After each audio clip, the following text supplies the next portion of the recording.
Sebelum lanjut ke cerita selanjutnya, yuk subscribe dan like. Absen dulu di kolom komen ya ah. Malam itu, jam 10, aku sudah mematikan semua lampu utama.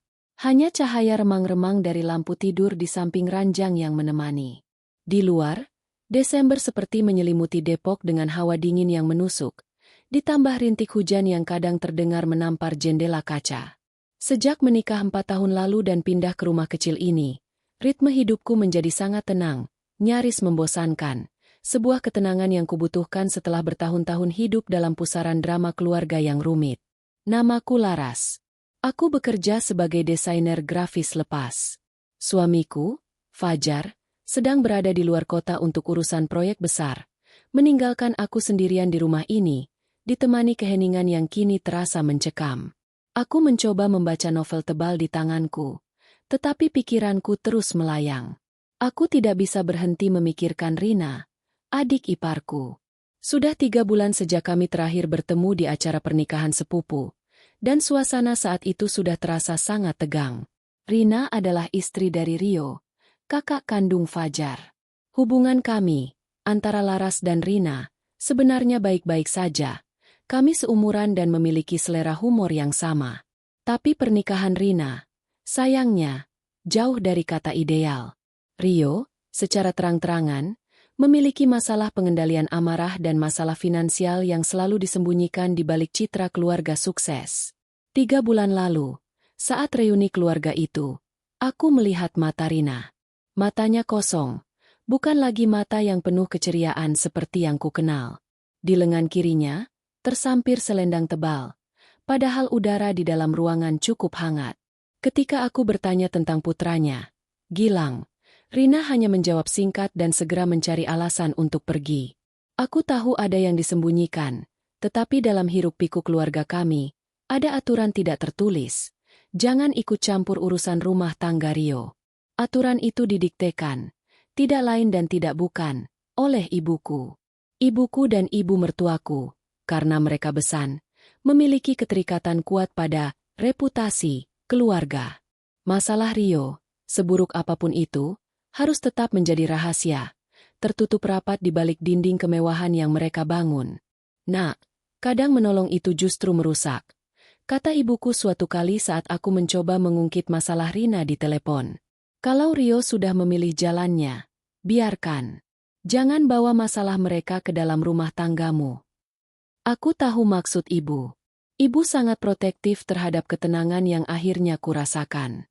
Membantu Rina berarti membuka pintu pada kekacauan, pada amarah Rio, dan tentu saja, pada penghakiman keluarga besar. Aku meletakkan novelku dan mematikan lampu tidur. Udara terasa semakin dingin. Aku menarik selimut tebal sampai ke dagu. Ponsel di meja samping menunjukkan pukul 1 tepat. Di luar, hujan telah berhenti total. Keheningan yang tercipta kini bukan lagi damai, melainkan sunyi yang menakutkan, seperti jeda sebelum badai. Aku mencoba memaksa diriku tidur, mengingat Fajar akan menelepon besok pagi. Saat itulah aku mendengarnya. Bukan suara hujan, bukan pula suara kendaraan yang melintas. Itu adalah ketukan. Pelan, sangat hati-hati, seolah-olah si pengetuk takut didengar oleh orang lain, tetapi cukup keras untuk menembus dinding kesunyian rumahku. Tok, tok, tok. Aku terlonjak duduk. Aku melihat jam. Pukul 1.03 dini hari. Siapa yang berani-beraninya mengetuk pintu rumah orang, di tengah malam buta, di lingkungan perumahan yang sunyi ini? Jantungku berdebar kencang. Naluri pertamaku adalah mengabaikannya. Mungkin itu hanya kenakalan remaja, atau mungkin petugas keamanan yang salah rumah. Aku menarik selimut lagi, berharap itu akan berhenti. Namun, ketukan itu datang lagi. Kali ini sedikit lebih cepat dan lebih putus asa. Tok tok tok tok. Aku turun dari tempat tidur. Kakiku menyentuh lantai kayu yang dingin. Aku berjalan menuju jendela ruang tamu dengan langkah sangat pelan, memastikan tidak ada suara. Jendela itu tertutup tirai tebal. Aku mengintip dari celah kecil di antara tirai. Cahaya lampu jalan di sudut gang tidak banyak membantu, tetapi cukup untuk membentuk siluet buram di teras rumahku. Dan siluet itu, aku mengenalnya. Itu adalah sosok perempuan yang memanggul sesuatu. Aku mendekat ke pintu depan dan melongok melalui lubang intip. Dunia seakan berhenti berputar. Itu benar. Itu Rina. Dia berdiri di sana, di depan rumahku, menatap lubang intip dengan mata memerah yang penuh kengerian. Pakaiannya kotor, robek di beberapa tempat, dan yang paling membuatku membeku, ada bercak coklat gelap di bagian bahu dan lehernya. Darah. Ia memeluk erat sesosok tubuh kecil yang kukenali sebagai Gilang, keponakanku. Anak itu meringkuk di bahunya, tersembunyi, tetapi aku bisa melihat mata kecilnya yang terbuka, menatapku tanpa ekspresi. Rina tidak lagi mengetuk. Dia hanya berdiri, terhuyung-huyung, tampak seperti hantu yang baru saja lari dari neraka. Mulutnya bergerak pelan, membentuk kata tanpa suara, seolah dia takut didengar oleh angin. Tolong! Jantungku berdetak tak karuan. Aku harus melakukan sesuatu. Aku harus membuka pintu. Tepat ketika tanganku hampir menyentuh kenop pintu, ponselku yang kutinggalkan di kamar bergetar dengan bunyi notifikasi panggilan masuk yang keras di keheningan. Aku terkesiap, dan Rina di luar juga ikut terlonjak kaget. Aku buru-buru kembali ke kamar, meraih ponselku. Layar bercahaya itu menampilkan nama yang membuat darahku serasa membeku. Ibu. Aku menjawab panggilan itu, hampir tanpa sadar. Halo, Bu. Bisikku. Suara ibu terdengar serak, mendesak, dan penuh ancaman tersembunyi, seolah-olah dia sedang bersembunyi di suatu tempat, mengawasiku. Nak, suara ibu bergetar. Aku tahu kamu baru saja melihatnya. Dengarkan ibu baik-baik. Jen, tolong. Mereka. Nak, jangan tolong mereka. Kata-kata ibuku menghantamku seperti bongkahan es, membuatku terperangkap di tengah lorong rumah yang dingin. Di satu sisi, ada Rina, adik iparku, di luar pintu, berlumuran darah dan memohon bantuan. Di sisi lain, ada suara ibuku yang penuh otoritas, memperingatkanku dari telepon, seolah dia memiliki mata di setiap sudut rumahku. Bu, apa maksud ibu? Bisikku, berusaha agar suaraku tidak terdengar sampai keluar pintu. Ini Rina dan Gilang. Mereka terluka. Parah, Bu. Ibu tahu siapa mereka, desis ibu. Suaranya kini diperlambat menjadi ancaman yang dingin. Kau harus percaya padaku. Laras. Masalah mereka bukan hanya masalah KDRT biasa. Kau tidak tahu apa yang telah mereka bawa bersamamu. Jangan buka pintunya. Ibu mohon, demi keselamatanmu. Tubuhku terasa kaku. Bagaimana ibu bisa tahu? Apakah Rio menelepon keluarga? Atau apakah ibu sedang berada di dekat sini? Kecurigaan itu membuatku menoleh ke jendela lagi. Tidak ada mobil asing. Hanya pohon beringin tua di seberang jalan. Bu, saya tidak bisa membiarkan mereka di sana. Kataku, kini suara di hatiku lebih keras dari ketakutan. Mereka kedinginan, dan mereka terluka. Gilang masih anak-anak. Hening sejenak di ujung telepon. Lalu, terdengar helaan napas berat dari ibu. Kau keras kepala. Jika kau melakukannya, kau sendirilah yang menanggung risikonya. Laras, jangan pernah bilang ibu tidak memperingatkanmu. Sambungan telepon terputus. Aku menatap layar ponsel, yang kini hanya menampilkan layar gelap. Peringatan ibu terasa sangat nyata dan berat, tetapi bayangan wajah Rina yang memohon, mata Gilang yang kosong, jauh lebih nyata. Aku tidak bisa membiarkan kemanusiaanku mati hanya karena ancaman yang tidak jelas. Jika ada bahaya, aku bisa menelepon polisi. Tetapi saat ini, yang paling mendesak adalah menyelamatkan 2 nyawa di ambang pintu. Aku meletakkan ponsel di meja terdekat. Menguatkan hati, aku kembali ke pintu depan. Rina, panggilku pelan, mendekatkan mulutku ke pintu kayu. Ini aku. Aku akan buka. Mundur sedikit. Aku memutar kenop pintu. Kunci ganda yang kuletakkan sebagai pencegah maling kubuka satu persatu. Bunyinya terdengar memekakan telinga di keheningan jam 1:01 pagi itu. Ketika pintu terbuka, aroma dingin malam, bau tanah basah, dan, yang paling mengejutkan, bau besi dari darah segar langsung menyerbu masuk. Rina langsung roboh ke dalam pelukanku.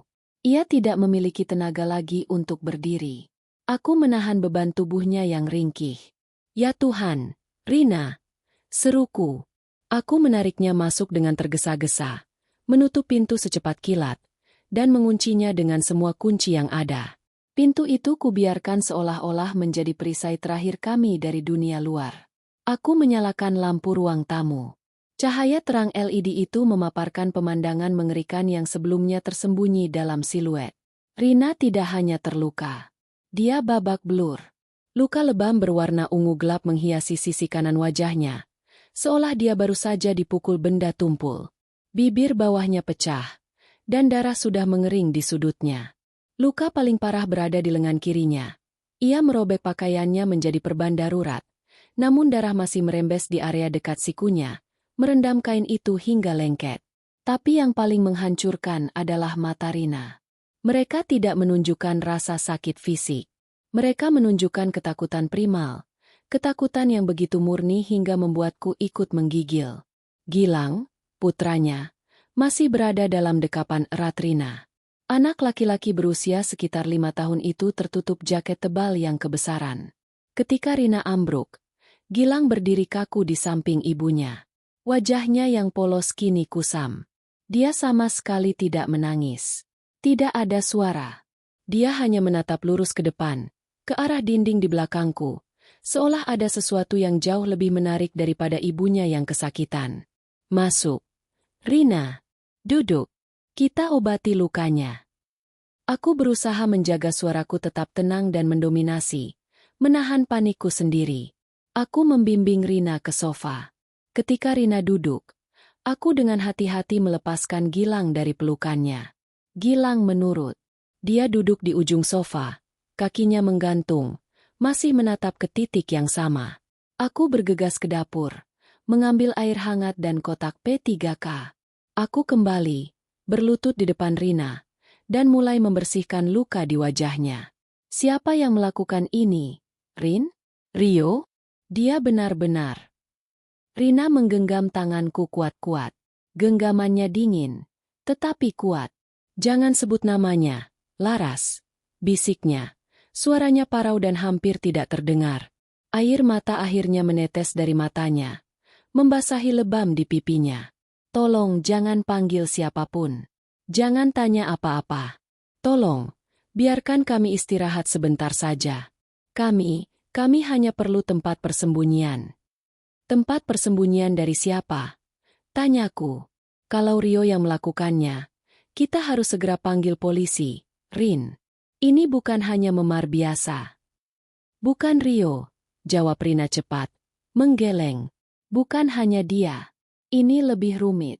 Kumohon, aku harus melindunginya. Ia menunjuk Gilang dengan dagunya. Aku mendongak, melihat Gilang. Anak itu kini membalikkan badannya sedikit, menatap ke arahku. Dan saat mata kami bertemu, aku melihat sesuatu yang aneh. Di balik ketakutan dan kelelahan, ada bayangan kegelisahan lain yang terpancar dari mata bocah itu, seolah-olah dia sedang menunggu sesuatu. Aku merasakan firasat buruk yang tajam, menusuk perutku. Firasat yang mengatakan bahwa masalah yang baru saja kundang masuk ini bukan hanya melibatkan urusan rumah tangga Rio. Ini adalah sesuatu yang jauh lebih gelap. Jam di dinding menunjukkan pukul 1.25 dini hari. Baru 15 menit sejak aku melihat Rina di pintu, tetapi suasana di rumahku sudah berubah total, dari ketenangan menjadi ketakutan yang mencekik. Aku merasakan rasa dingin yang bukan berasal dari suhu ruangan, melainkan dari intuisi yang berteriak. Ada yang tidak beres. Aku kembali fokus pada luka-luka Rina, mengabaikan tatapan aneh Gilang. Aku menuangkan larutan antiseptik ke kapas dan mulai membersihkan luka sayatan yang dalam di lengan bawahnya. Rina menggigit bibirnya, menahan suara erangan. Kenapa kau bilang bukan Rio? Siapa lagi yang akan menyakitimu seperti ini? Desaku pelan, sambil memastikan aku tidak terlalu menekan lukanya. Rina menggeleng dengan keras, menyebabkan rasa sakit yang terlihat jelas di wajahnya. Aku bilang, jangan tanya. Ini melibatkan banyak orang. Laras, mereka mengejar kami. Bukan hanya Rio. Kami harus pergi jauh. Tapi mobil kami rusak di jalan raya utama. Aku lari sejauh yang kubisa, membawa Gilang. Rumahmu yang paling dekat dan kupikir paling aman. Aman. Aku menghentikan gerakanku. Rina, jika ini melibatkan banyak orang, rumahku sekarang menjadi target. Apakah kau berpikir tentang itu? Rina tiba-tiba menatapku dengan mata memelas yang membuatku merasa jahat karena melontarkan pertanyaan itu. Aku hanya berpikir tentang Gilang. Aku tidak punya pilihan lain. Aku tidak bisa ke rumah ibu atau ayah. Mereka akan menghubungi Rio atau orang-orang itu. Ibu sudah meneleponku, kataku, menghela napas. Dia menyuruhku untuk tidak menolongmu. Dia bilang, kau membawa masalah yang terlalu besar. Wajah Rina yang sebelumnya tampak putus asa, kini berubah menjadi pucat pasi. Ekspresi itu bukan lagi ekspresi korban yang ketakutan, melainkan ekspresi pengkhianatan yang pahit. Ibu dia tahu? Tanyanya, suaranya nyaris tercekat. Dia tahu seburuk apa situasinya, dan dia masih menyuruhmu untuk meninggalkan kami di luar. Dia tidak tahu detailnya, Rin. Dia hanya berpikir tentang reputasi dan keselamatan keluargaku. Aku membela ibu, meskipun hatiku terasa berat. Tapi dia benar tentang satu hal. Apa masalah yang kau bawa ke rumahku ini, Rina? Katakan padaku yang sebenarnya. Jika aku harus menghadapi ini, aku perlu tahu siapa yang kucari. Rina menundukkan kepalanya. Dia membiarkan aku menyelesaikan perban di lukanya tanpa perlawanan. Ketika aku sudah selesai, aku melihat tangannya. Ada noda darah yang sangat banyak, dan beberapa bagian kain di sekitar pergelangan tangannya terasa basah dan lengket. Apakah kau punya baju ganti? Tanyaku. Aku akan membawamu ke kamar mandi. Kita tidak bisa membiarkanmu kedinginan seperti ini, dan kau butuh membersihkan diri. Tidak perlu. Aku akan baik-baik saja di sini. Tolak Rina dengan cepat. Terlalu cepat. Aku curiga. Keengganannya untuk membersihkan diri, padahal dia berlumuran darah dan kotor, terasa tidak masuk akal bagi seseorang yang baru saja melarikan diri dari bahaya. Setidaknya, biar kulihat luka-luka di tubuhmu yang lain, kataku, mencoba menarik kerah bajunya yang robek sedikit ke samping. Rina menepis tanganku dengan kekuatan yang mengejutkan. Jangan. Bahkan Gilang, yang sedari tadi dia membisu di ujung sofa, kini memalingkan pandangannya dari dinding dan menatap kami berdua. Baiklah, kataku, mundur selangkah. Aku mencoba meredakan ketegangan. Aku tidak akan memaksa. Kau istirahat saja dulu. Aku akan membuatkanmu teh hangat. Aku berdiri dan menuju dapur. Ini adalah taktikku. Berpikir, mencari udara, dan menjauh sebentar dari intensitas yang dipancarkan Rina. Ketika aku membelakanginya, bergerak menuju dapur yang gelap, aku mendengar suara Gilang. Itu adalah suara pertama yang keluar dari mulutnya sejak dia memasuki rumah ini. Air. Aku berhenti. Aku menoleh. Gilang tidak menatapku. Dia menatap ibunya. Aku haus, Bu, katanya, suaranya datar, tanpa emosi khas anak kecil yang ketakutan. Rina menarik Gilang ke pelukannya. Sebentar lagi, sayang. Sabar, ya. Aku mengambil gelas dan mengisinya dengan air. Gilang memang terlihat kehausan.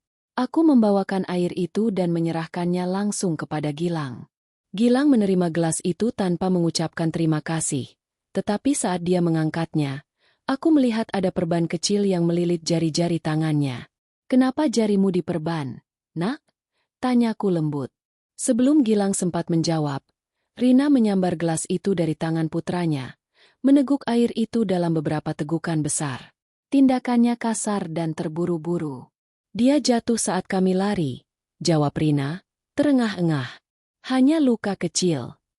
Aku mendengarkan, tetapi aku tidak percaya.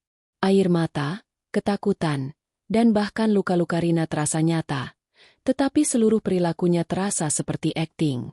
Dia menyembunyikan sesuatu yang jauh lebih besar dan mengerikan daripada sekadar melarikan diri dari suaminya yang pemarah. Aku melirik jam di oven digital dapur, Pukul 1.28 dini hari. Hanya 3 menit berlalu sejak aku menyadari keanehan ini, tetapi 3 menit ini terasa seperti 1 jam. Aku kembali ke ruang tamu, berpura-pura santai. Rina memejamkan mata. Gilang kembali menatap ke dinding. Aku berjalan pelan ke tempat Rina pertama kali jatuh.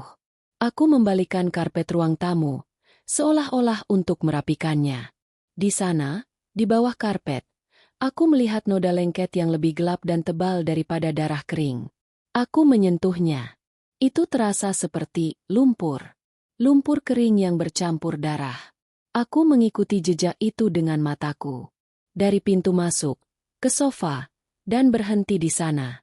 Namun, di bawah sofa, dekat posisi Gilang duduk, mataku menangkap kilatan logam.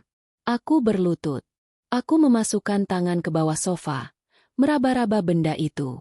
Tanganku menyentuh sesuatu yang dingin, bertekstur kasar, dan berbentuk persegi panjang. Aku menariknya keluar. Itu adalah ponsel. Ponsel yang jauh lebih mahal dan besar daripada ponsel Rina. Jantungku berdebar semakin cepat. Ponsel itu mati, tetapi layarnya pecah. Saat aku membalik ponsel itu, di bagian belakang, aku melihat ukiran inisial yang terbuat dari emas. RB. Rio Bramantio. Itu adalah ponsel Rio. Bagaimana bisa ponsel suaminya yang sangat berharga dan tidak pernah dilepaskan itu ada di sini?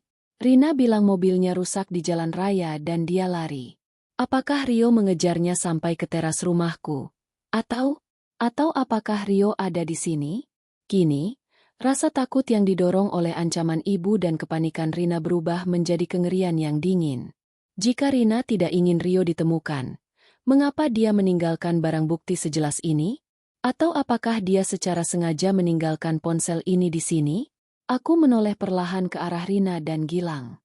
Rina masih memejamkan mata, terlihat kelelahan. Gilang masih menatap dinding. Pukul 1.30 dini hari. 15 menit sejak aku membawa mereka masuk. Dan dalam 15 menit itu, aku telah menyadari bahwa ibuku benar. Aku telah membawa bahaya yang jauh melampaui KDRT biasa ke dalam rumahku. Aku merasakan dorongan yang sangat kuat. Dorongan untuk berlari. Rina bukan lagi korban yang memohon. Dia adalah pembawa pesan. Atau lebih buruk lagi, pembawa masalah yang tak terbayangkan. Aku harus keluar dari situasi ini. Aku harus melindungi diriku. Tanpa suara, aku menyembunyikan ponsel Rio di saku celanaku, bangkit, dan bergegas kembali ke kamar. Aku tahu apa yang harus kulakukan, terlepas dari ancaman Rio atau peringatan ibu. Aku mengambil ponselku, mengetikkan 3 digit nomor darurat. Jempolku melayang di atas tombol panggil. Polisi. Aku berdiri di kamar tidur. Jari-jari gemetar di atas tombol panggil. 110, 3 digit itu terasa seperti satu-satunya tali penyelamatku. Aku menggenggam ponsel Rio yang tersembunyi di saku celana. Rasa dingin logamnya terasa menusuk kulitku. Ponsel ini adalah bukti, petunjuk, atau mungkin, seperti yang ditakutkan ibuku, senjata yang diam-diam dibawa masuk ke rumahku. Haruskah aku menekan tombol itu sekarang? Saat Rina tampak tak berdaya di sofa ruang tamu? Atau haruskah aku menunda? Mencari tahu apa motif sebenarnya Rina meninggalkan ponsel Rio? Atau bahkan, apakah Rio benar-benar ada di dekat sini? Otakku berputar liar. Jika aku menelepon polisi sekarang, Rina akan tahu. Dia akan panik. Dia mungkin akan mencoba melarikan diri lagi. Atau, yang lebih buruk, dia mungkin bereaksi agresif. Aku masih tidak tahu apa yang dia sembunyikan di balik perbannya.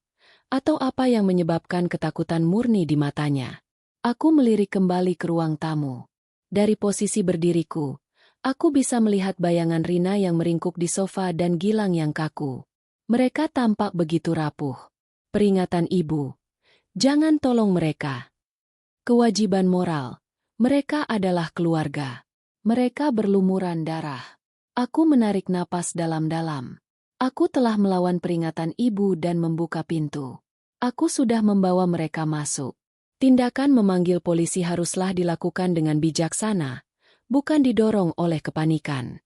Jika ini benar-benar masalah Rio dan Rina lari dari KDRT parah, Tindakanku memanggil polisi adalah tindakan yang benar. Tapi jika ini adalah sesuatu yang jauh lebih gelap, sesuatu yang berhubungan dengan ponsel Rio dan keanehan Gilang, aku perlu lebih berhati-hati. Aku memutuskan untuk menunda panggilan itu, tetapi hanya sebentar. Aku harus mendapatkan informasi lebih banyak, atau setidaknya, memancing Rina agar mau bicara. Aku kembali ke ruang tamu dengan langkah yang disengaja. Rina, panggilku. Suaraku kembali tenang, meskipun jantungku seperti genderang perang. Kau sudah membersihkan luka di tanganmu. Sekarang, tolong biarkan aku melihat lukamu yang lain. Aku khawatir ada luka dalam. Rina membuka matanya. Ekspresinya terlihat sangat waspada, seolah dia baru saja terbangun dari tidur yang sangat singkat. Sudah kubilang, tidak perlu. Desaknya, mencoba tersenyum, tetapi senyum itu terlihat seperti topeng yang retak. Tidak ada yang perlu malu, kataku, kini bergerak mendekat. Kau aman di sini. Tidak ada Rio, tidak ada siapapun. Aku hanya ingin memastikan kau tidak akan kehilangan banyak darah. Aku berlutut di depannya lagi. Kali ini aku fokus pada Gilang. Anak itu sudah memejamkan mata. Kepalanya bersandar di punggung sofa. Dia terlihat seperti sudah tidur. Gilang sudah tidur, ya? Tanyaku. Rina mengangguk. Dia lelah sekali. Dia sudah lari jauh.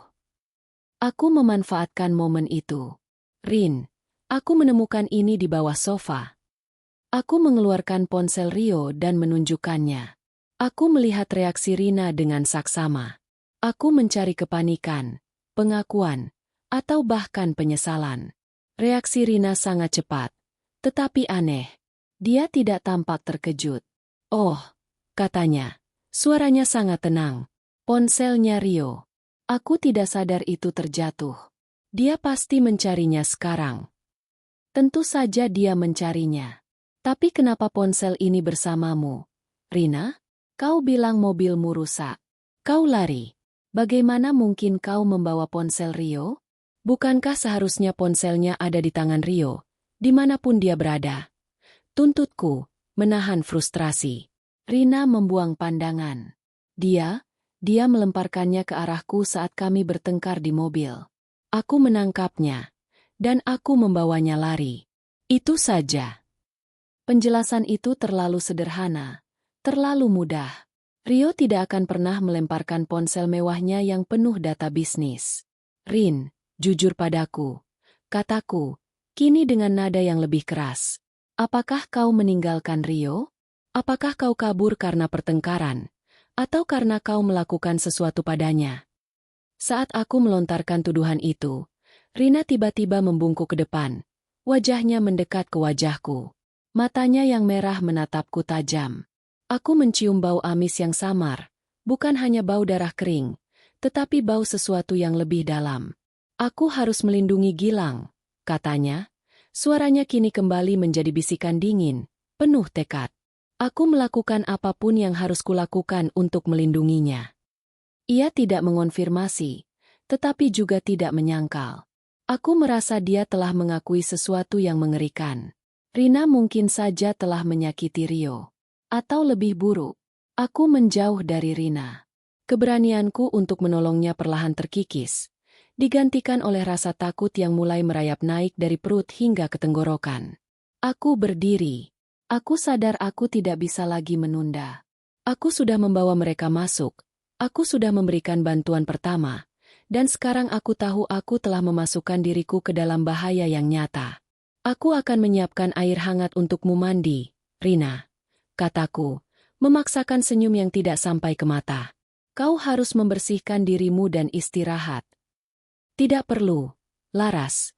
Aku baik-baik saja di sini. Tolaknya lagi. Tidak, kau harus. Kataku. Nada suaraku kini tegas. Jika kau tidak mau mandi, aku akan menelepon Fajar. Dia akan tahu apa yang harus dilakukan. Mendengar nama Fajar, suamiku, wajah Rina sedikit berkerut, seolah-olah nama itu adalah hal yang tidak ingin dia dengar. Dia akhirnya mengangguk pelan. Baiklah, tapi biarkan aku memegang Gilang, katanya, merangkul putranya yang masih tertidur. Tidak, Rina, Gilang sudah tidur. Biarkan dia di sini. Aku akan mengunci pintu kamar mandi dari luar, dan aku akan mengawasi Gilang. Kau akan aman, kataku. Aku harus memisahkan mereka. Aku harus melihat Rina tanpa perban dan Gilang tanpa ibunya. Setelah beberapa saat tawar-menawar dalam bisikan, Rina akhirnya setuju. Dia berjalan tertatih-tatih ke kamar mandi. Aku menutup pintu kamar mandi, tidak mengunci, tetapi berdiri menjaganya. Di sofa, Gilang tetap diam. Aku mengambil kesempatan itu. Aku berbalik ke arah Gilang. Aku berjalan pelan ke sofa. Pukul 1.38 dini hari. Aku melihat mata Gilang. Anak itu tidak tidur. Matanya yang hitam menatap lurus ke arahku, tanpa berkedip. Tidak ada rasa kantuk, tidak ada kepolosan. Hanya kewaspadaan. Gilang, sayang, bisikku. Apa yang terjadi pada Mama? Gilang tidak menjawab. Dia hanya mengangkat tangan kecilnya, jari-jari yang diperban itu, dan menunjuk ke arah sudut karpet yang baru saja kuperiksa, tempat ponsel Rio jatuh. Dan di sanalah, di sudut karpet itu, aku melihatnya. Sebuah noda merah baru, mengkilap, yang tidak ada di sana sebelumnya. Itu tidak terlihat seperti darah, melainkan seperti cat merah basah. Rasa dingin menjalar di punggungku. Aku meraih ponselku di saku. Aku tidak bisa menunggu lagi. Aku segera memutar nomor polisi. Halo? Saya butuh bantuan segera. Ada keributan dan pendarahan di rumah saya. Tolong cepat kirimkan petugas. Alamat saya. Aku berbicara secepat dan sejelas mungkin, sambil mataku terpaku pada Gilang yang diam dan pintu kamar mandi yang tertutup. Aku telah membuat keputusan. Aku telah menolong mereka, dan kini, aku harus menolong diriku sendiri. Aku telah melawan insting untuk mengabaikan mereka, tetapi sekarang, instingku berteriak bahwa mereka adalah bahaya. Aku tidak bisa membiarkan ibuku benar. Aku mengakhiri panggilan. Aku kembali ke ruang tamu. Ketakutan itu tiba-tiba memudar, digantikan oleh kepanikan yang terorganisir. Aku harus bersiap menghadapi apapun yang akan terjadi dalam 15 menit ke depan. Sebelum sirene polisi mencapai rumahku, aku baru saja menyelesaikan panggilan ke polisi. Mereka berjanji akan tiba dalam 10 hingga 15 menit. 10 menit adalah waktu yang terasa singkat untuk mempersiapkan diri menghadapi bahaya tak terlihat. Namun terasa sangat panjang ketika aku harus berbagi ruangan dengan dua sosok yang penuh misteri. Aku berjalan perlahan kembali ke sofa. Gilang masih duduk di sana, memejamkan mata. Meskipun aku yakin dia hanya berpura-pura tidur. Di kamar mandi, terdengar gemericik air, menandakan Rina sedang membersihkan diri. Aku harus memanfaatkan waktu singkat ini untuk mengamankan rumah, tetapi yang utama, mengamankan diriku. Aku segera memungut bantal dan selimut yang sebelumnya kugunakan untuk menyelimuti Rina. Aku melipatnya dan menyimpannya di ujung sofa, menjauhi area Gilang duduk. Aku ingin menghilangkan jejak darah. Tetapi aku harus berhati-hati agar tidak meninggalkan Rina sendirian. Aku melirik ke pintu kamar mandi. Pintu itu tertutup rapat. Air terus mengalir. Aku memutuskan untuk memeriksa noda, cat merah basah, yang kulihat tadi. Aku berlutut, berpura-pura membersihkan karpet dengan tisu kering. Noda itu tidak terlalu besar, tetapi letaknya mencurigakan. Bukan di tempat Rina jatuh, melainkan tepat di bawah kaki Gilang. Ketika aku menyentuhnya, sensasinya bukan seperti cat, melainkan seperti minyak. Minyak yang sangat kental, berwarna merah tua, yang baru saja diteteskan. Aku menahan napas.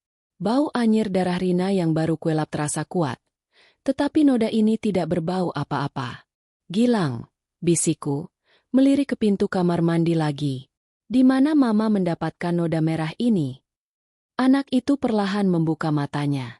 Tatapan matanya yang tadi ku bilang, waspada, kini terasa dingin. Ekspresi anak 5 tahun seharusnya tidak sedingin ini, bahkan dalam keadaan trauma. Gilang tidak menjawab. Dia hanya menggerakkan jarinya, menunjuk ke arahku.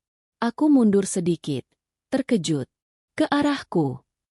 Dia mengangguk pelan, sangat pelan, seolah gerakannya dikendalikan oleh kabel. Lalu, dia menggeser jarinya, menunjuk ke arah perutku.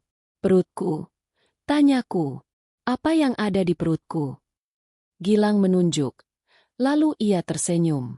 Senyum itu bukan senyum lega seorang anak, melainkan seringai aneh yang membuat bulu kuduku berdiri. Tiba-tiba, suara gemerincing terdengar dari kamar mandi. Bukan gemerincing air, melainkan suara kaca atau logam yang jatuh. Aku melompat berdiri, melupakan Gilang sejenak. Aku bergegas ke pintu kamar mandi. "Rina, kau baik-baik saja?" tanyaku, mengetuk pintu. Hening. Air di dalam kamar mandi telah berhenti mengalir. "Rina," jawab aku. "Apa yang jatuh?" Tidak ada jawaban. Yang ada hanya suara gemerisik pelan, seolah Rina sedang mengaduk-aduk sesuatu di dalam sana. Aku menekan telingaku ke pintu. Aku bisa mendengar Rina bergumam. Itu bukan kata-kata yang jelas. Itu terdengar seperti gumaman dalam tidur, atau, lebih tepatnya, gumaman dalam kondisi delusi. Aku teringat peringatan ibuku, ponsel Rio, dan noda aneh di karpet. Aku memutuskan bahwa aku tidak bisa lagi membiarkan Rina mengunci dirinya dalam keadaan yang berpotensi membahayakan. "Rina, aku akan mendobrak pintunya jika kau tidak menjawab." Suara itu berhenti. Lalu, aku mendengar suara langkah kaki Rina yang basah, mendekati pintu. "Aku baik-baik saja, Laras," katanya. Suaranya kembali parau, tetapi kali ini terdengar lebih dikendalikan. Hanya pusing. "Aku butuh 5 menit lagi. Tunjukkan padaku kalau kau baik-baik saja," pintaku. Hening lagi. Kemudian, perlahan, kenop pintu berputar, dan pintu kamar mandi terbuka sedikit, hanya sebatas celah tipis. Rina berdiri di sana. Rambutnya basah, wajahnya yang baru saja dicuci tampak lebih bersih, tetapi lebam di pipinya terlihat semakin jelas di bawah kulit yang pucat. Ia mengenakan handuk mandi yang menutupi tubuhnya, dan satu tangannya menggenggam pintu. Tetapi, ada yang aneh. Matanya tampak seperti tidak fokus padaku. Dia menatap ke arah bahu kiriku, seolah ada seseorang yang berdiri di sana. Apakah ada orang lain di sini?" tanyaku, secara refleks berbalik ke belakang. "Tidak, Laras," bisik Rina, tetapi tatapannya tetap terpaku di atas bahuku. Dia ada di mana-mana. Dia melihatmu." "Siapa?" desakku. Rina tidak menjawab. Ia hanya menggeleng. Lalu tiba-tiba ia mendorong pintu itu hingga tertutup dengan keras, hampir menjepit tanganku. Aku mundur 2 langkah, terkejut. Saat itulah aku melihatnya. Di lantai, di balik ambang pintu kamar mandi yang basah, ada sepotong kecil kain robek berwarna hitam yang tergeletak. Itu bukan bagian dari handuk atau pakaiannya yang robek. Kain itu terlihat seperti potongan kain dari pakaian pria, mungkin jaket atau kemeja Rio. Dan di atas potongan kain itu, aku melihat kilatan lagi. Aku berlutut dan mengambilnya. Itu adalah liontin kecil, seperti hiasan saku jam, tetapi terasa berat. Di permukaannya yang kusam, terukir bentuk seperti cakar binatang yang mencengkeram. Aku meremas liontin itu di tanganku. Panik. Mengapa Rina membawa potongan pakaian pria? Mengapa dia sangat ketakutan? Aku melihat jam di dinding ruang tamu. Pukul 1.40 dini hari. Polisi akan tiba dalam 5 menit lagi. Aku kembali ke sofa. Gilang masih di sana. Diam. Aku memegang liontin itu dan kembali mendekatinya. "Gilang, apakah ini punya ayahmu?" Anak itu menoleh. Matanya terpaku pada liontin itu. Kali ini, ia bereaksi. "Bukan," katanya.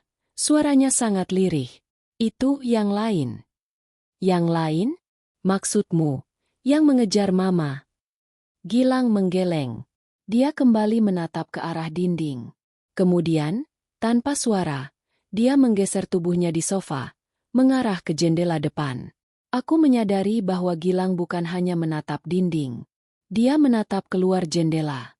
Aku berbalik dan menatap keluar. Di luar, jalanan masih sepi. Lampu jalan mati hidup. menciptakan kedipan cahaya yang tidak nyaman. Gilang, apa yang kau lihat? Gilang hanya mengangkat tangan mungilnya, menunjuk ke arah gerbang rumah. Aku mendekat ke jendela, mengintip melalui celah tirai. Tidak ada apa-apa, hanya mobil tetangga yang terparkir. Tetapi, aku mendengar suara. Itu adalah suara yang sangat pelan, hampir tidak terdengar, di tengah keheningan malam yang sunyi. Goresan. Suara logam yang digoreskan ke semen pagar. Terdengar berulang kali, seolah-olah seseorang sedang mencoba menuliskan sesuatu, atau mencoba masuk dengan paksa. Aku merasakan napasku tercekat. Peringatan ibu. Peringatan Rina bahwa ia dikejar banyak orang.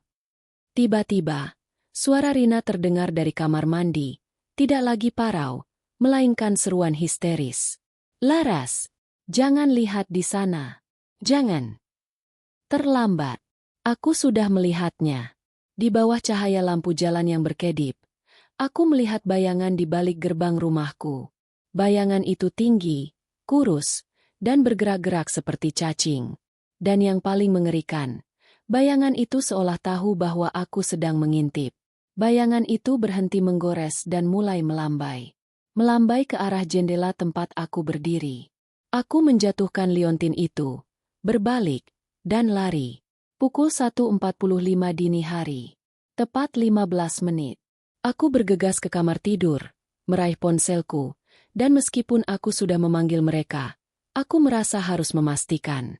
Aku menekan tombol radial dengan panik. Aku harus segera memanggil polisi lagi. Aku harus memastikan mereka datang sekarang. Aku ketakutan. Ketakutan yang kini bukan hanya karena Rina terluka, tetapi karena sesuatu di luar sana sedang menunggu. Aku berlari ke kamar.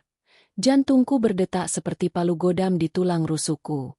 Bayangan di balik gerbang, bentuknya yang aneh, gerakannya yang melambai, tercetak jelas di retinaku. Itu bukan siluet manusia normal. Itu terlalu kurus, terlalu tinggi, dan gerakannya terlalu lambat dan tidak wajar. Aku menekan tombol radial pada ponselku dengan tangan gemetar. Halo? Polisi? Saya Laras, yang baru saja menelepon. Tolong, Anda harus cepat. Ada seseorang di luar gerbang saya. Dia terlihat mencurigakan. Saya takut. Aku berbicara cepat. Suaraku nyaris pecah. Operator di ujung sana terdengar tenang. Kontra sekali dengan kekacauan yang kurasakan. Nyonya, mohon tetap tenang. Unit sudah dalam perjalanan. Mereka akan tiba dalam beberapa menit. Bisakah Anda jelaskan apa yang dilakukan orang tersebut? Dia hanya berdiri di sana. Tapi dia melihat saya. Dan ada goresan di gerbang saya. Aku mencoba menjaga suaraku agar tidak terlalu histeris, menyadari bahwa setiap desibel yang keluar dari mulutku mungkin didengar oleh Gilang yang berpura-pura tidur, atau Rina yang terperangkap di kamar mandi. Tetap di dalam, kunci semua pintu, dan menjauh dari jendela. Jangan lakukan kontak apapun. Perintah operator itu. Aku mengakhiri panggilan. 5 menit. Aku harus bertahan 5 menit lagi. Aku segera mengunci pintu kamar. Ini tidak akan menahan penyerang dari luar, tetapi setidaknya memberiku waktu sebentar. Pikiranku kembali pada Rina. Dia berteriak histeris agar aku tidak melihat keluar. Apakah dia tahu siapa sosok aneh itu? Atau apakah dia takut perhatianku teralih? Aku harus kembali ke ruang tamu. Aku perlu tahu apa yang dilakukan Rina di kamar mandi dan apakah Gilang masih diam. Sebelum aku membuka pintu kamar, mataku tertuju pada lantai. Tepat di bawah meja tempat aku menjatuhkan ponsel Rio tadi, ada selembar kertas yang terselip. Pasti terlempar saat aku berlari panik tadi. Kertas itu kecil, dilipat rapi, dan kini terbuka sedikit karena terinjak. Aku mengambilnya. Itu adalah nota belanja. Tidak. Lebih seperti daftar periksa.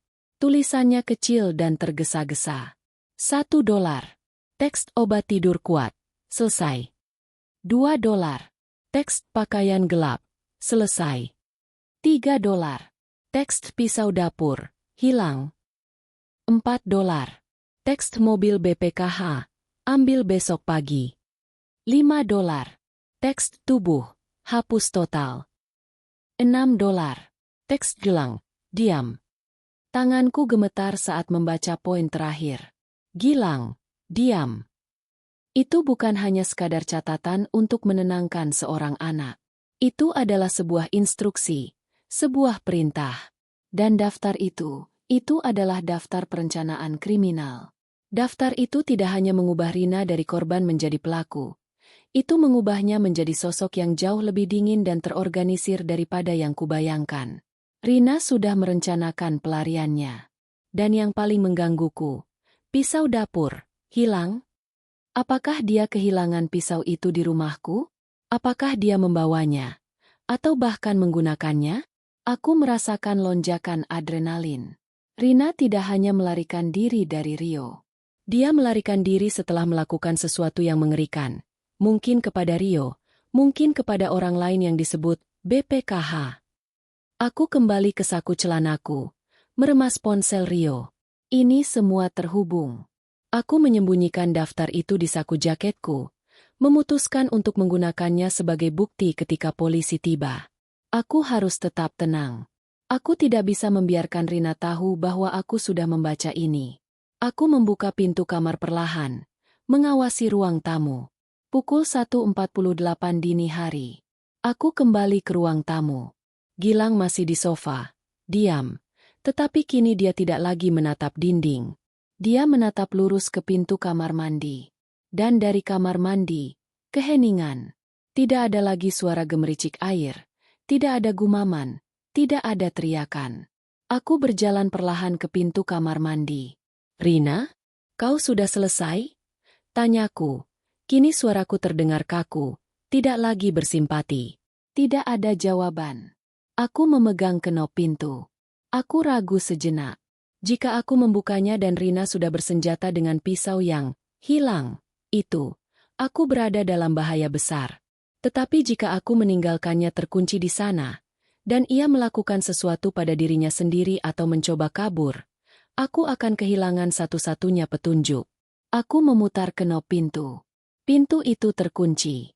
Rina, buka pintunya. Teriakku, kini lebih keras. Aku mulai panik. Rina, aku tahu kau di dalam. Aku akan mendobraknya kalau kau tidak segera. Tiba-tiba, dari dalam, terdengar suara gesekan yang berat, seolah sesuatu sedang diseret. Lalu, suara Rina. Suaranya terdengar jauh dan sangat lemah, seperti dia sedang jatuh ke lantai. Dia di sini. Dia sudah tahu. Siapa yang kau maksud? Rio. Tidak, dia.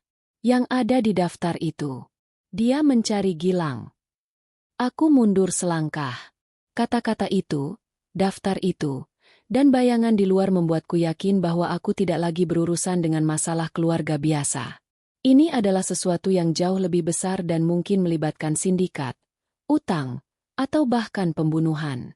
Tiba-tiba, Gilang yang tadinya diam, kini berdiri di sofa. Matanya melebar, menatap ke arah jendela depan. Mereka datang, bisik Gilang. Suaranya sangat lirih, tetapi memenuhi ruang yang sunyi itu dengan kengerian. Aku tidak tahu apakah yang dimaksud Gilang adalah polisi, atau bayangan yang melambai itu. Aku berlari ke jendela lagi. Kali ini aku tidak peduli dengan Rina atau daftar itu. Aku harus melihat. Aku mengintip. Tidak ada bayangan aneh yang melambai.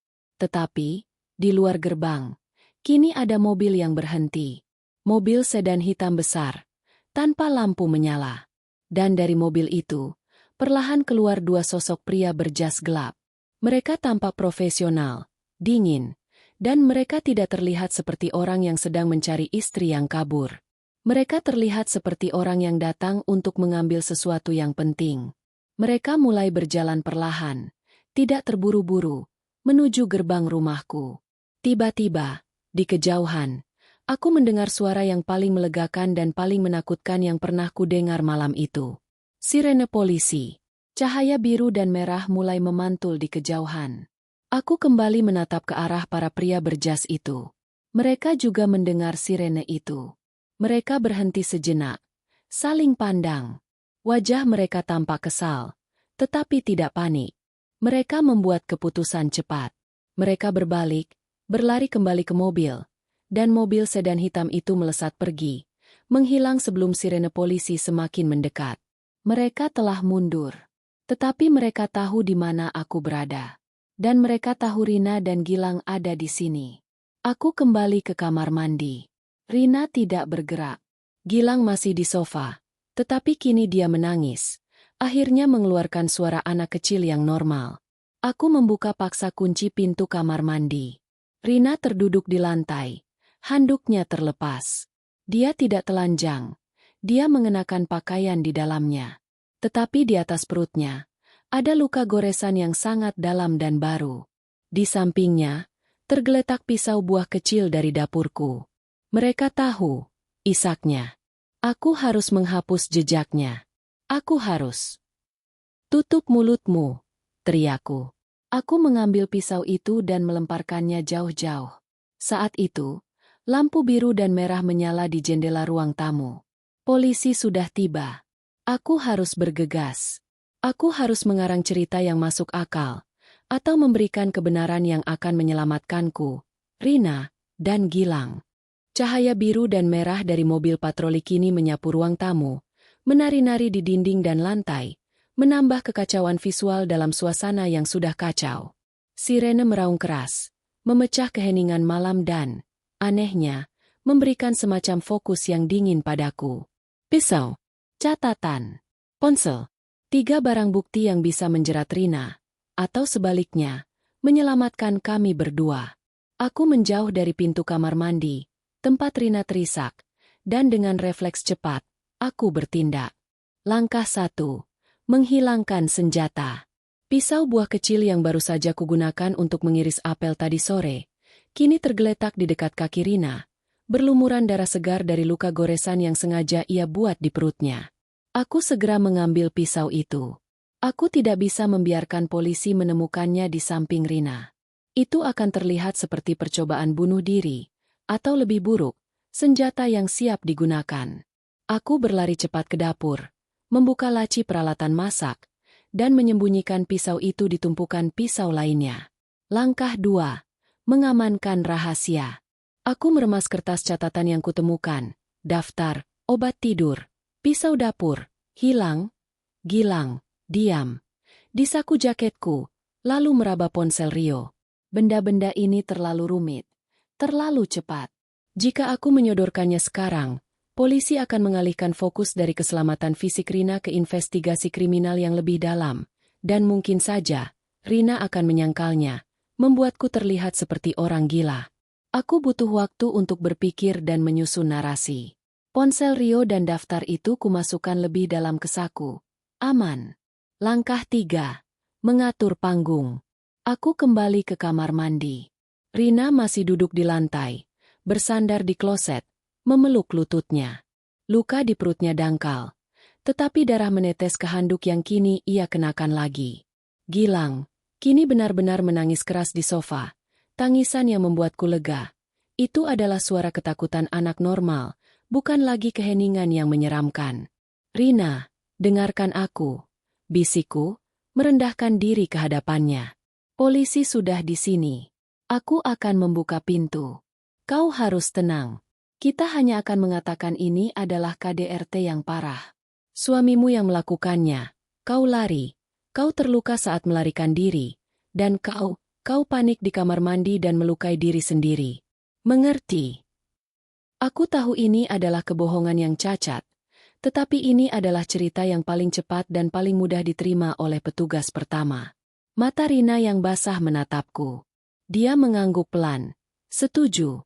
Jangan sebut nama, mereka. Isaknya. Suaranya kembali parau.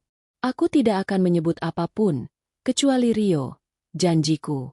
Tepat saat itu, ketukan keras di pintu depan memecahkan keheningan sesaat kami. Gedor.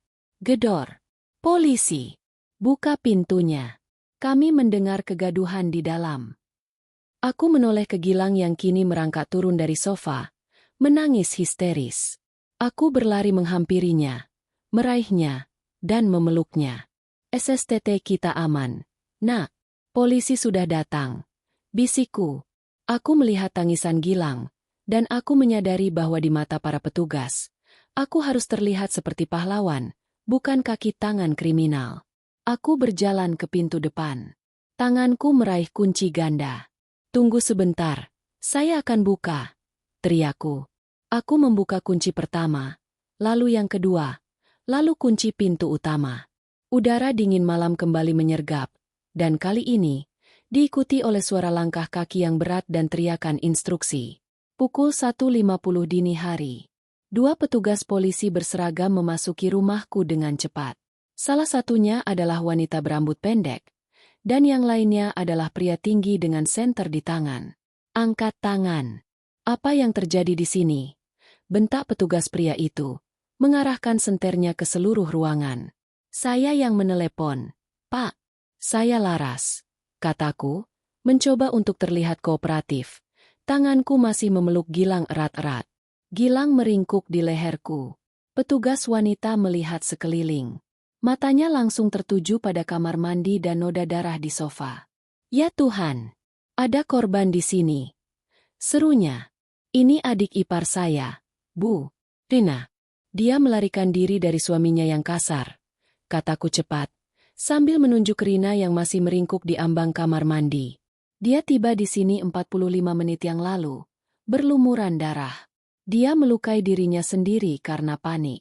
Anaknya ini bersama saya. Petugas pria itu segera bergerak ke arah kamar mandi.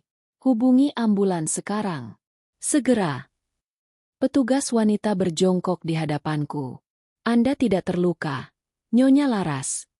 Tidak, saya hanya ketakutan. Saya hanya ingin menolong mereka. Dia keluarga saya, kataku. Saat petugas pria itu berjongkok di samping Rina, dia memperhatikan luka di lengan Rina. Luka ini perlu dijahit. Ini bukan luka goresan biasa. Siapa yang menyebabkan luka ini, Nyonya? Tanyanya kepada Rina dengan nada resmi. Rina hanya bisa menghela napas, menunjuk dengan jari gemetar ke luka di lengannya, lalu ke luka yang lebih dangkal di perutnya. Dia tidak menjawab, hanya mengangguk. Suaminya, Pak. Suaminya yang melakukannya. Lalu dia melarikan diri dan melukai dirinya sendiri karena trauma. Aku buru-buru menimpali, memastikan cerita yang sudah kurangkai tetap di tempatnya. Petugas pria itu tampak skeptis. Dia melihat sekeliling, matanya menyapu seisi ruang tamu, seolah mencari jejak perkelahian yang seharusnya terjadi. Laras, panggilnya. Kini beralih kepadaku.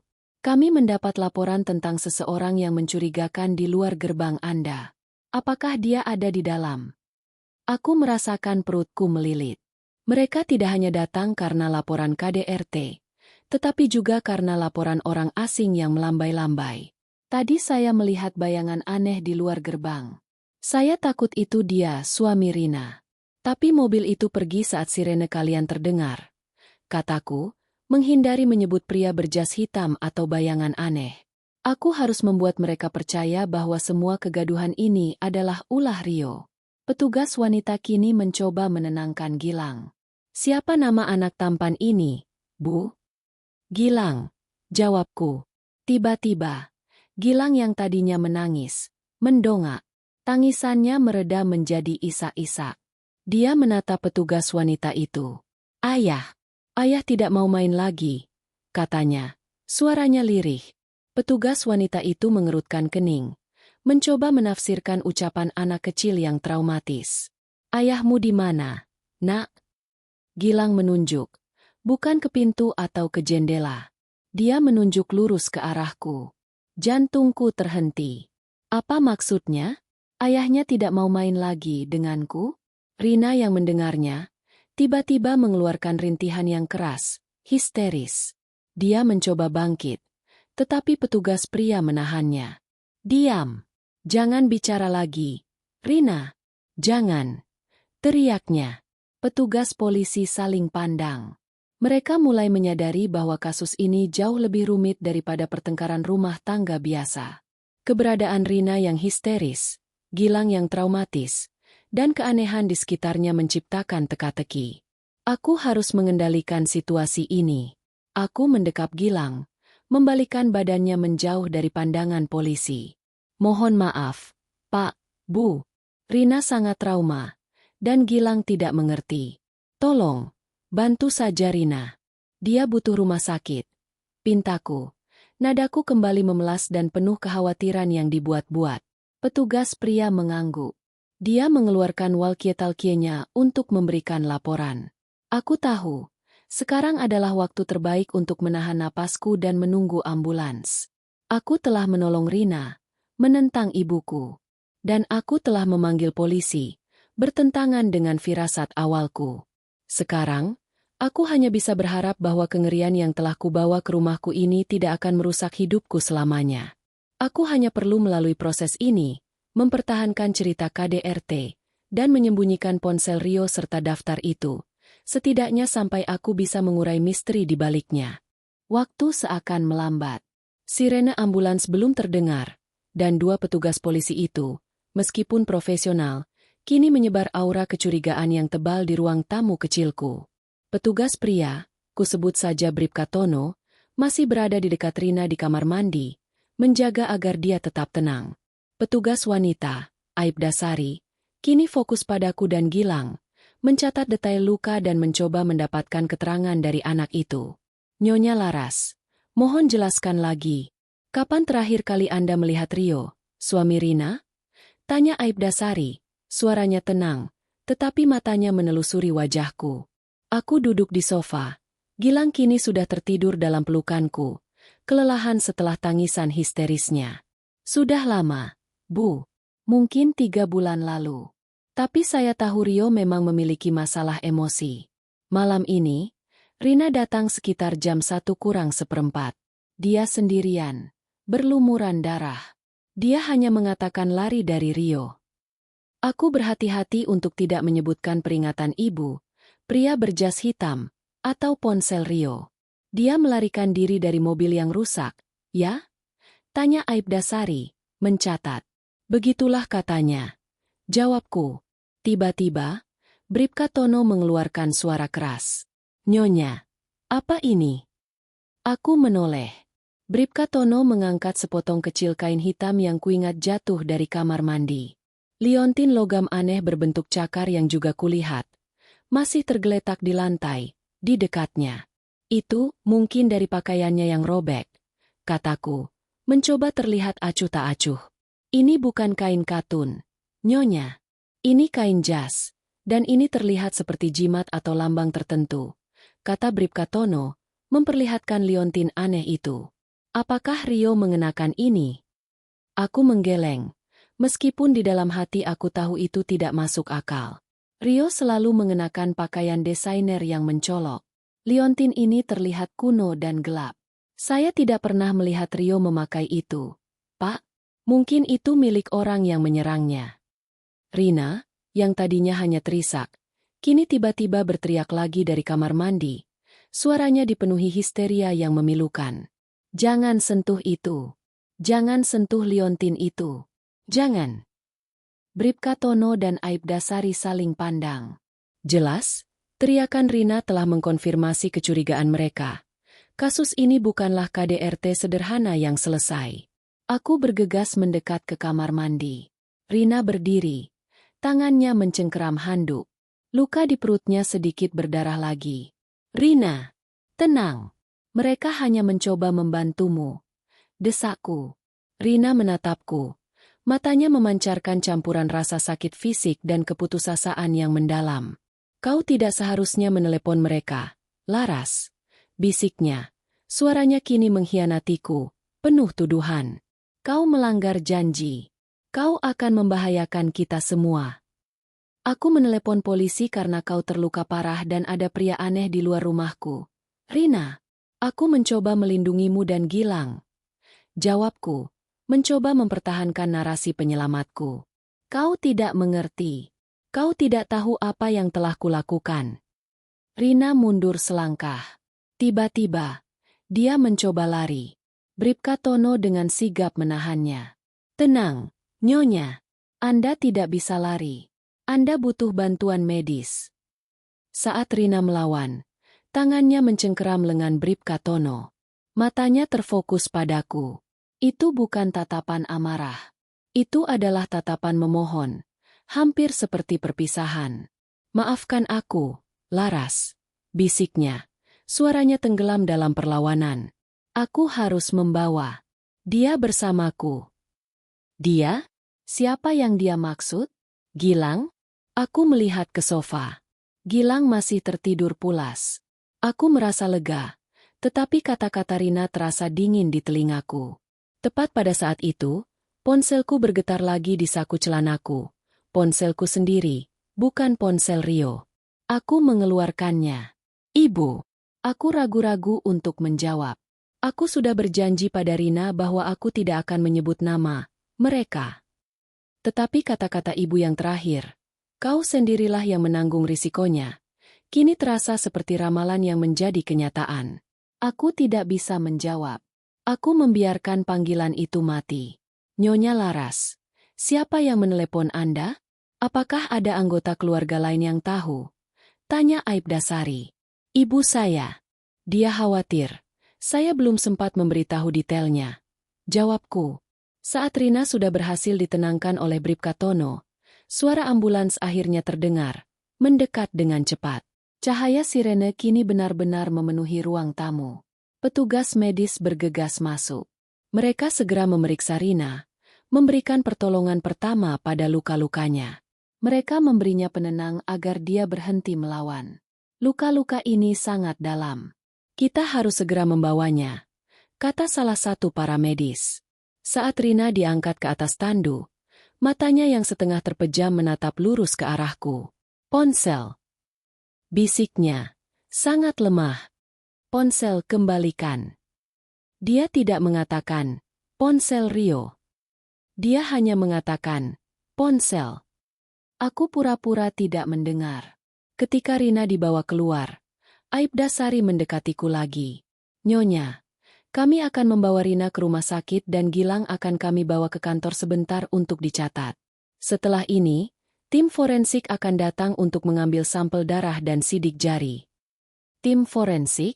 Kasus ini bukan lagi sekadar kasus KDRT. Aku melihat ke Gilang, yang masih tertidur dalam pelukanku. Bisakah saya yang membawanya? Saya walinya di sini. Untuk sementara, kami harus mengamankan anak itu di tempat yang netral, Nyonya. Untuk perlindungan, kata Aibda Sari dengan nada lembut namun tegas. Aku terpaksa menyerahkan Gilang ke tangan Aibda Sari. Saat tubuh Gilang menjauh dariku, ponsel Rio di sakuku tiba-tiba bergetar, meskipun layarnya pecah dan ponselnya mati. Getaran itu sangat pelan, tetapi jelas. Itu bukan panggilan, melainkan getaran notifikasi. Aku panik. Aku harus segera menyembunyikannya lebih jauh. Nyonya Laras, kami butuh keterangan lebih lanjut di kantor polisi. Anda harus ikut dengan kami, kata Bribka Tono, kini sudah kembali dari pintu depan. Aku mengangguk. Aku melihat sekeliling rumahku yang berantakan, karpet yang ternoda, dan rasa dingin yang tersisa setelah kepergian Rina. Aku telah melawan peringatan ibu, dan kini aku harus mempertanggungjawabkan keputusan yang kubuat. Aku memutuskan. Ponsel dan daftar itu harus kutinggalkan. Aku tidak bisa membawanya ke kantor polisi. Aku harus menyembunyikannya di tempat yang aman dan mengambilnya nanti, setelah aku tahu apa yang sebenarnya terjadi. Saat Bribka Tono membalikan badan, aku bergerak cepat. Aku mengeluarkan ponsel Rio dan daftar itu. Aku memasukkannya ke dalam saku mantel tebal fajar yang tergantung di gantungan baju di dekat pintu masuk. Tempat yang paling mencolok, tetapi paling tidak akan diperhatikan oleh penyelidik. Aku menghela napas. Bukti-bukti itu aman. Untuk saat ini, aku berjalan keluar, membiarkan petugas mengantar. Saat aku melangkah melewati ambang pintu, aku melihat ke lantai lagi. Tepat di bawah tempat mantel fajar tergantung, ada lagi noda merah aneh itu, noda yang bukan darah, melainkan minyak kental. Aku berjalan ke mobil polisi, meninggalkan rumahku yang kini diserahkan kepada tim forensik, menuju ke kegelapan malam yang tak terduga. Kehadiran ambulans membawa kekuasaan yang dingin dan tak terbantahkan. Pintu depan rumahku kini terbuka lebar, mengundang masuk lebih banyak petugas berseragam dan para medis. Ruang tamu kecil itu dipenuhi oleh suara instruksi medis dan langkah kaki yang tergesa-gesa. Rina dibawa keluar, dilindungi oleh selimut darurat berwarna perak. Dia sudah tidak sadarkan diri, efek dari penenang yang diberikan oleh para medis. Ketika tandu itu melintas di depanku, aku melihat wajah Rina untuk terakhir kalinya. Ekspresi yang tersisa di wajahnya bukanlah rasa sakit, melainkan kelegaan aneh. Kelegaan karena telah berhasil meloloskan diri, atau kelegaan karena misinya sudah selesai. Kami membawanya ke RSUD terdekat. Setelah stabil, kami akan mengambil keterangan resminya. Lapor seorang paramedis kepada Bribka Tono. Lalu, giliran Gilang. Aibda Sari menggendongnya. Anak itu kini benar-benar pulas di bahu petugas wanita itu. Kami akan menempatkan anak ini di ruangan yang aman di kantor. Kami akan mencari pihak keluarga terdekat yang bisa dipercaya, kata Aibda Sari kepadaku.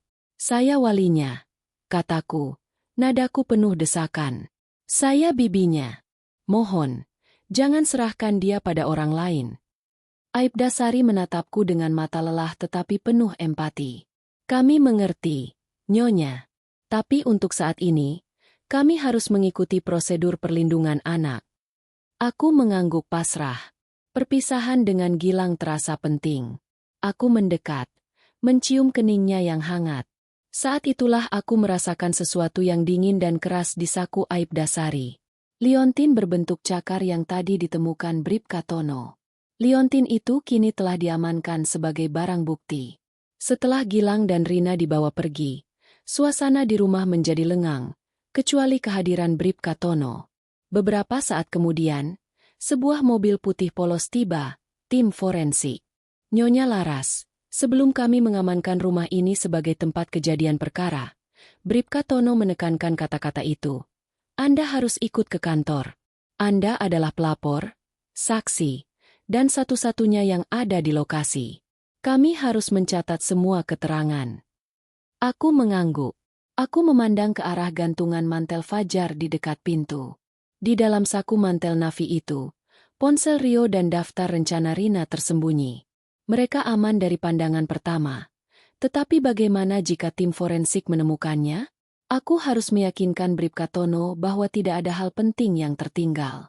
Pak, saya hanya ingin mengambil dompet dan kunci mobil saya di kamar, kataku, menunjukkan ekspresi kelelahan. Bribka Tono mengawasi saya dengan waspada saat aku masuk ke kamar, mengambil tas dan kunci. Aku kembali dengan cepat, menghindari tatapan curiga yang berpotensi menyeretku ke dalam masalah. Mari, Nyonya, kata Bribka Tono, memimpin jalan.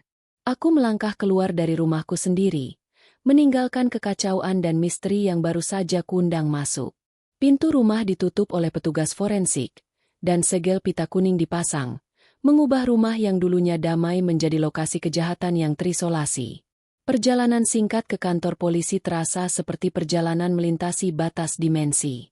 Di ruang interogasi, yang terasa dingin dan impersonal, Bribka Tono dan Aibda Sari menemaniku. Mari kita kembali ke awal.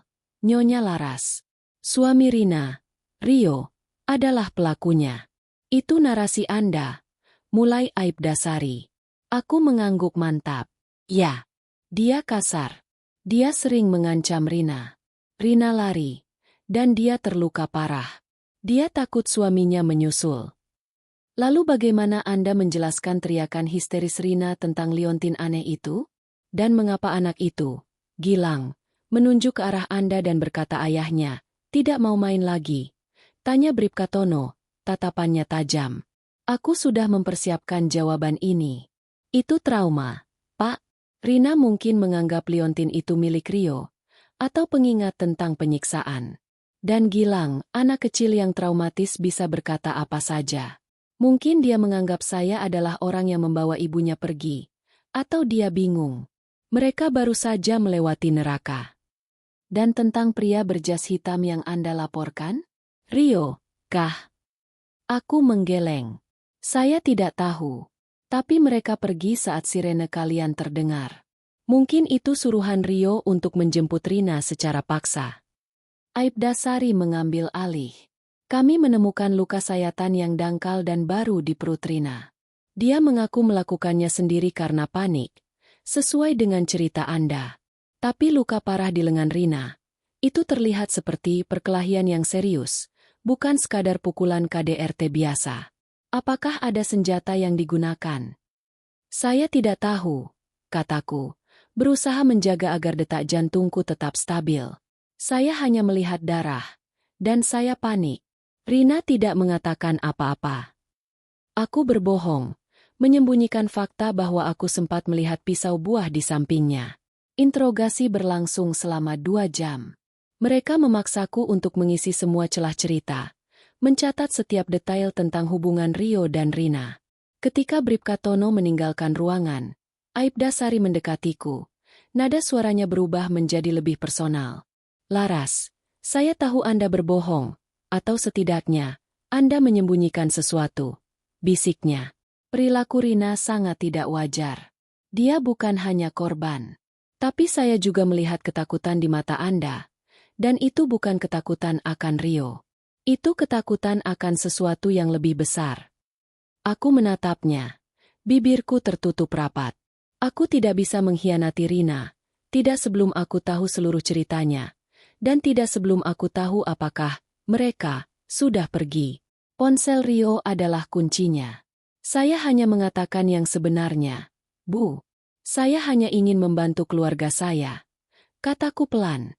Baiklah, untuk saat ini, Anda boleh pulang. Tetapi jangan tinggalkan kota. Dan ponsel Anda akan kami sita sementara sebagai barang bukti komunikasi, kata Aibda Sari. Aku menyerahkan ponselku.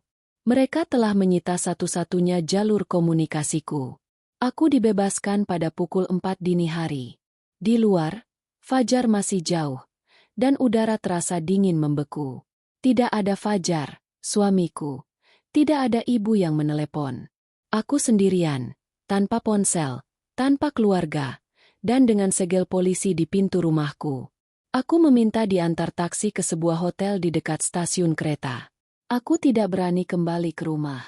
Saat aku duduk di taksi, menatap jalanan yang sepi, aku teringat pada ponsel Rio dan daftar Rina yang tersembunyi. Aku harus kembali.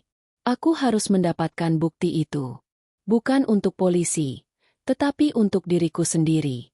Aku tahu, begitu Rina sadar, dia akan bicara, dan kebenaran yang mengerikan itu akan terungkap, mengancam untuk menelan diriku dan ketenangan hidupku selamanya. Aku hanya berharap, aku bisa mendapatkan bukti itu sebelum mereka kembali mencari Gilang. Tiba di kamar hotel, aku mematikan semua lampu. Rasa lelah tak tertahankan.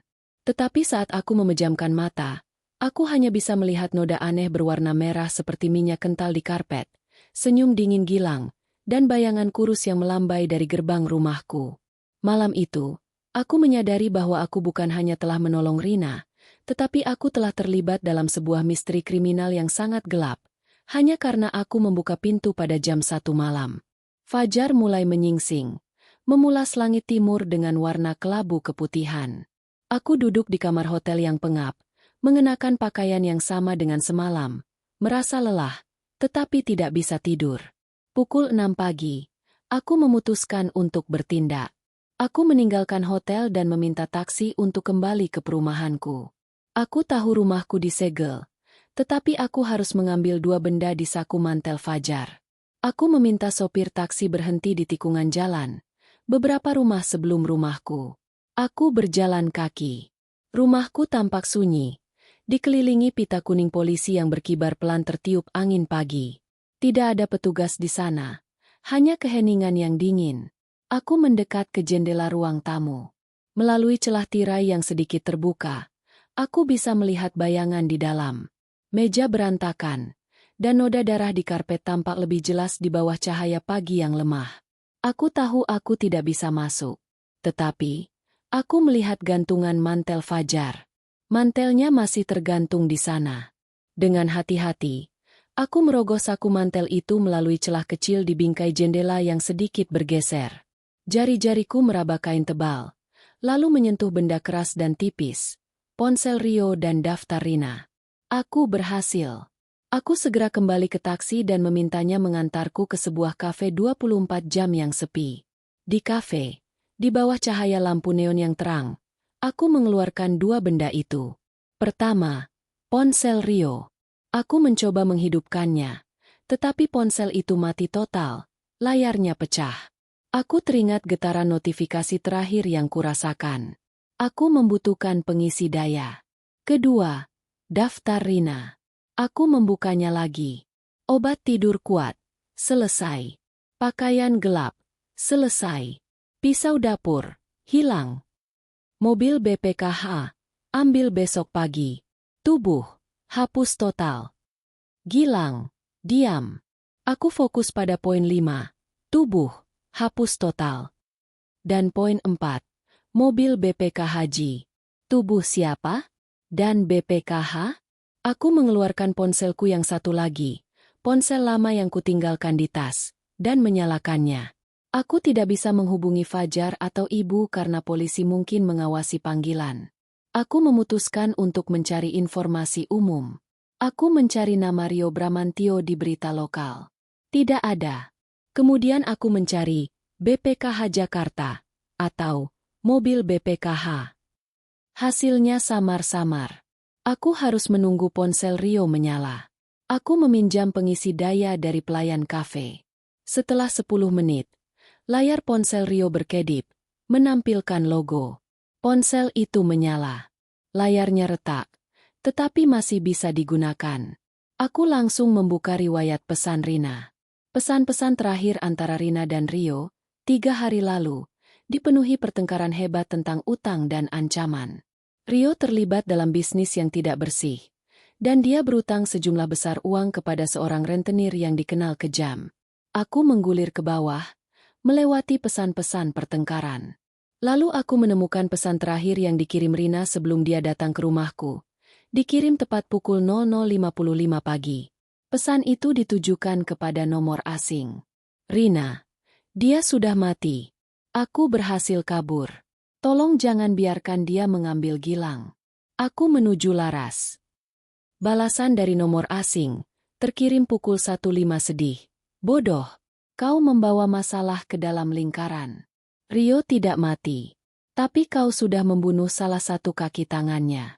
Dan, dia, yang kau maksud sudah bergerak. Dia tahu Laras adalah kelemahanmu. Jangan ajak orang lain masuk. Pesan itu menjelaskan segalanya. Rina tidak melarikan diri dari KDRT. Rina melarikan diri setelah membunuh seseorang, salah satu kaki tangan Rio, bukan Rio sendiri, yang mungkin adalah BPKH, dan dia melakukannya untuk menghentikan orang itu mengambil Gilang sebagai jaminan utang Rio. Liontin Cakar yang ditemukan polisi adalah lambang organisasi rentenir tersebut. Rio tidak mati. Dia mungkin saja sedang terluka atau bersembunyi. Kini, aku mengerti peringatan ibuku. Ibuku tahu Rio dan Rina terlibat dalam hal yang berbahaya, dan ibuku mencoba melindungiku dari balas dendam rentenir itu. Aku menyadari bahwa Gilang, saat berkata, ayah tidak mau main lagi, dan menunjuk ke arahku, mungkin tidak sedang berbicara tentang Rio. Gilang mungkin melihat salah satu, mereka, pria berjas hitam, mengawasiku, atau melihat bayangan aneh yang melambai. Gilang sudah diperintah untuk diam, poin 6 di daftar, tetapi dalam kepolosannya, dia mencoba memperingatkanku. Konsekuensi dan penutup.